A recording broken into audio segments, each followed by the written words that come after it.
Dwayne "The Rock" Johnson is the biggest superstar in WWE history and one of the most recognized actors in the world. He went from getting his dreams of becoming an NFL star crushed by having an injury and being left with nothing but $7 in his pocket, to becoming a movie star whose films have grossed over $10.5 billion worldwide. Need motivation? Watch a top 10 with Believe Nation. Top 10, I got a top 10. Got my motivation high for my top 10. Gotta learn from the wise women and men. All my life, like na na na na. For my top 10, top 10, top 10, na na na. This one's for my top 10. Hey, it's Evan Carmichael, and I make these videos because you are probably the most ambitious person in your circle, but you know you're capable of more, and you get that push by surrounding yourself with the best. So today, let's learn from one of the best, Dwayne "The Rock" Johnson, and my take on his top 10 rules of success. Enjoy. Okay, let's kick it off with rule number 1, break. I'm not working out. I'm not lifting. I'm not sweating.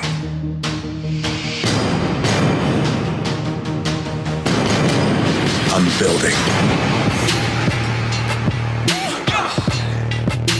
Building a foundation. I'm building habits by breaking. Breaking barriers, records, stereotypes.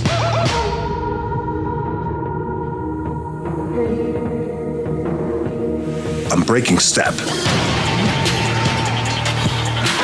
and breaking myself down. We all are, if we're doing it right. Because when you build yourself back up, that's when you break through. Rule number 2, value life. When I was 15, my dad was wrestling in Nashville, Tennessee.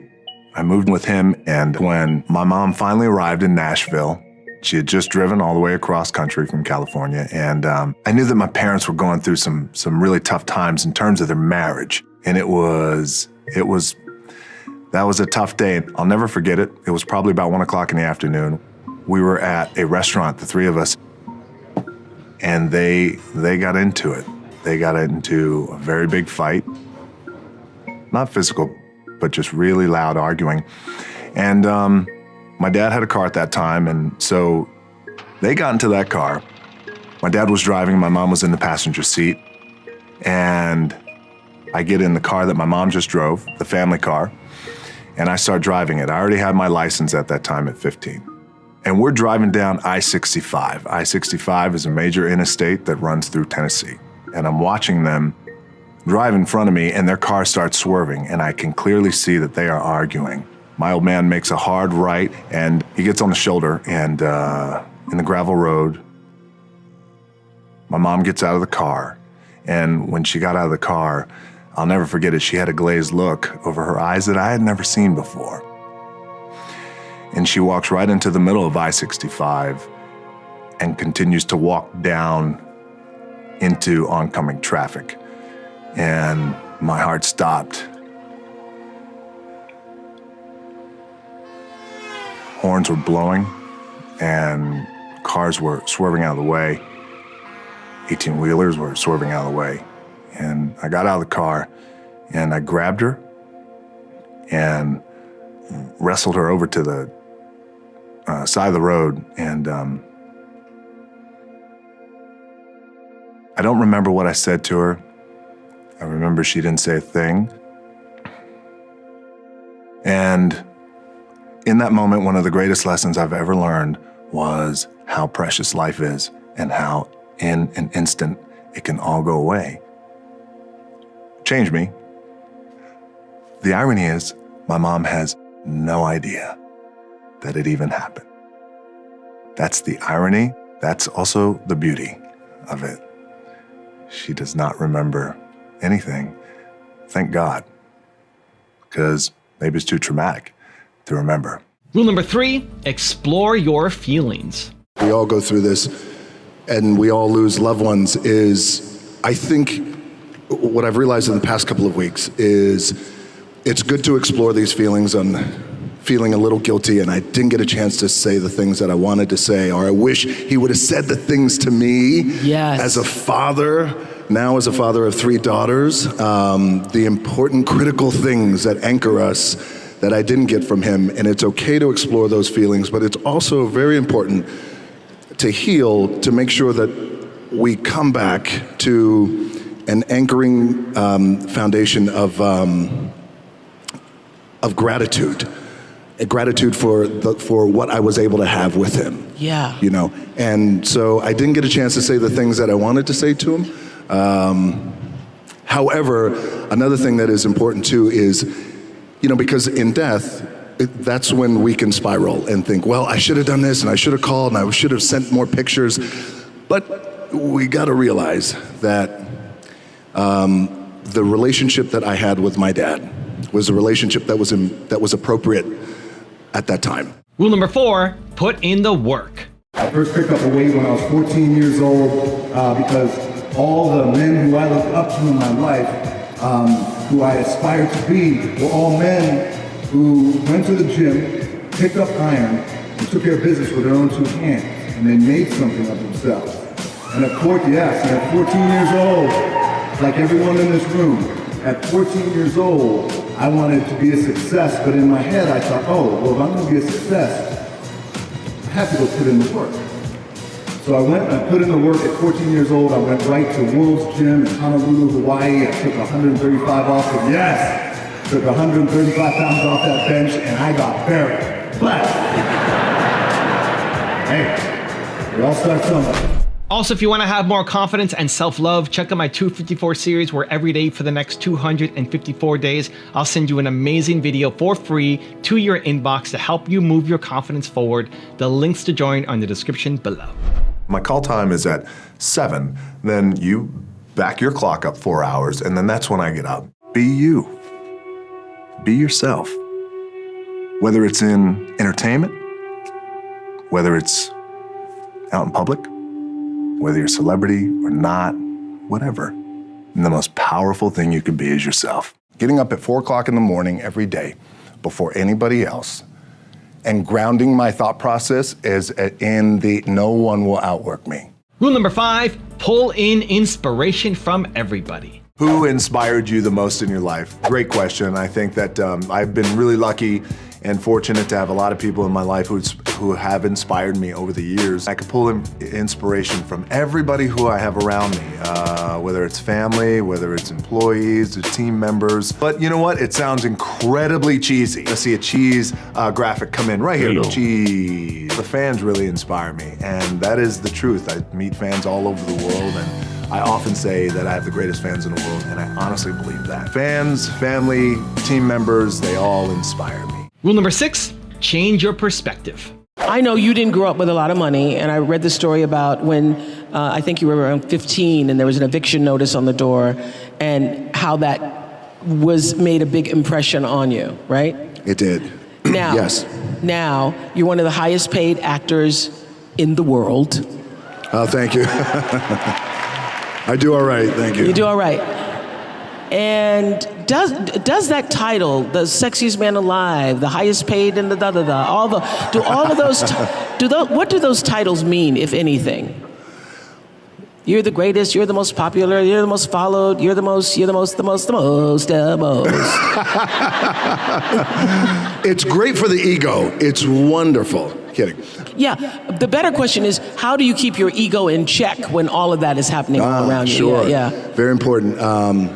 People I have around me and how important that is. Do you have anybody who can tell you the truth at this point? Yeah, she's called my wife, yes. Okay. Absolutely. Lauren can tell you the truth. Yes, Lauren can tell me the truth. But by the way, and this is where it's the tricky thing for us too, being in this position, is we want to make sure that we have people around us who are inspired to do well and reach for and continue to share our vision, but also at times say, well, I'm not quite too sure if that's the right thing to do. So look, I've had a wonderful career, especially coming from being evicted, and those titles are nice and everything is fine. But honestly,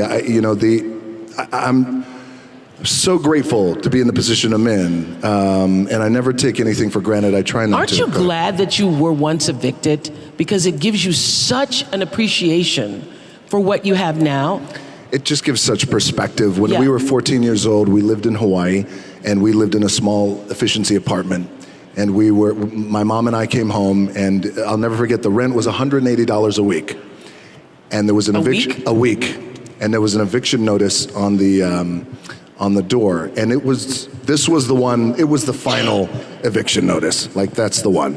My mom started crying, and I never forgot in that moment. It was a seminal moment for me because I felt like I never want to be in this position again. What can I do? So at 14 years old, I thought, well, the heroes in my life, Muhammad Ali, for example, professional wrestlers, they're all men who have worked hard with their hands and they built their body. Yes, that's what I'm going to do. I'm going to do what my dad taught me and these other heroes. I'm going to go build my body so we're never evicted again. But being evicted, by the way, has, as you were saying, has not only given me just great perspective, but also great gratitude, but also, and my team and my family, we laugh at it, but I feel this way, like, oh, well, you know, we're a month away from being evicted. I got to go to work. Like, I still have that in my head. You still have that. I still have that in my head, you know, but it keeps you grounded, by the way. Yeah. Yeah, because I that's why the most this and the most that, again, it's wonderful, but the alternative is what I once was. Rule number 7, commit. If I had to be great at something, I wanted to be great in this world of Hollywood and movie making and producing and entertainment, I had to commit. And like you guys have to commit. Obviously, you commit to something, commit to the goal. So I quietly retired. 2 years later, I thought, what the f did I do with my career? Because my movies were not doing well. I was written off. I was like, it was around 2006, 2007. I was like, God damn. I left, I pulled a Jim Brown. I left when I was on top, like #1 in the wrestling business, and I left. It was a ballsy, gutsy, some call it stupid move, but I had to commit and I had to follow what was in my gut. And at that time, I'll share this with you guys, and Will Smith is my boy, and I sat down at that time with the agency I was with, and they said, what do you want to accomplish? I said, I want to accomplish the world. I want the world, and I want Will Smith's career, and I said, and I mean this respectfully because I know he's here at this agency with us, I want to do it bigger and better. And they looked at me like I had 3 heads, and they were like, okay. But I still stayed focused, and I still had still put in the hard work with my 2 hands, and that's it. And that's what it comes down to with you guys too. You know, look, I appreciate you guys giving me the time. I enjoy this back and forth, rapping a little bit. But the one thing I do want to leave you with is, as you guys know, there's nothing you can't accomplish. You're going to go on, you're going to become world champions. The key for me, well, I think one of the keys is remember where you came from, keep that shit in the front of your mind, and when shit goes bad and it goes sideways, a lot of shit does, you're getting booed out of the building, or you're coming through this injury, or people are writing you off, oh, you guys ain't gonna make it, you know, any of that shit, you gotta keep it in here. And it really has to, it should drive you. It should. It works for me. It should drive you. You got all the talent in the world. It's all here. It's all here. Everybody's the next best thing. Everybody's the thing. Everybody's the best. Rule number 8, earn respect. I read that your father, you used to watch him in training, and he would say, if I'm going to get up at 6 a.m., you're going to get up at 6 a.m. So what do you think you got the most from him? Was it your work ethic? What was it? It was definitely my work ethic. My dad was a man who against the odds, made it. But he would get up at usually 5:30 in the morning, and he would say, if I get up, you're going to get up too. He would drag me to the gym. And by the way, I'm 5 years old, and he would drag me to the gym. Yes. And I wouldn't work out, but he would just make sure that I was there and be with him. And that was our time that we could spend together. But I would say my work ethic from my dad always said too, that regardless of what you do in life and where you go, respect is going to be given when it's earned, and you have to go out and earn it every single day. Rule number 9, train. The training for me has become very defining. It's become part of my lifestyle. It's defined me in many ways. When I was 14 years old, I started training, and I thought to myself, I want to be successful, and the way I know how to be successful, I think, are the men I admire, and those men in my life were pro wrestlers who were my uncles and my dad, and then they were also Arnold Schwarzenegger and Stallone. Who were your favorite wrestlers when you were a kid? My dad, Rocky Johnson, my uncle Jimmy Superfly Snuka, the Wild Samoans. Snuka was your uncle? Yeah. Oh, shit. Yeah. So these men were like big men who always trained and got things done with their hands. So. And rule number 10, the last one before a very special bonus clip, is have fun. One of my favourite bits is you teaching your flirting. You get this Smolder, you don't really get your opportunity to flirt. So I was wondering if Jack could flirt with Dwayne to teach you how to flirt with him. Wow. What What we do to sell our movie. The things we do to put asses in the seats. All right. This should be good. So you're gonna flirt with me. This is not gonna go well. To give it context, because he plays an amazing 16-year-old girl in Jumanji. Yeah, I can do this. Naturally. Okay. Yeah. That's gonna be good. Oh my God, hi. Hi. I hate to interrupt you, whatever you're doing right now. I just wanted to say I'm such a huge fan. Thank you.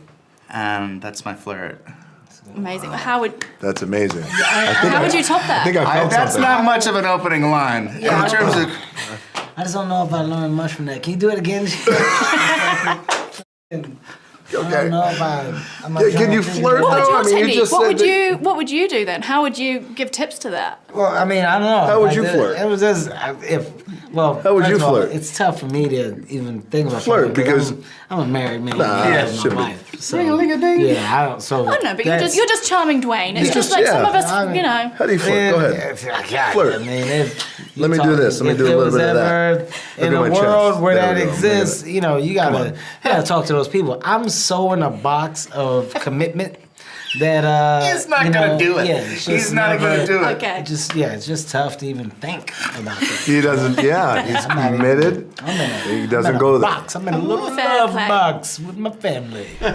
Now I've got a really special bonus clip that I think you're gonna enjoy, but before that, if you're still here watching, I wanna celebrate you. If you commit to taking action after watching this video, we don't just watch videos, we do something about it. Give me a hashtag believe down in the comments as well.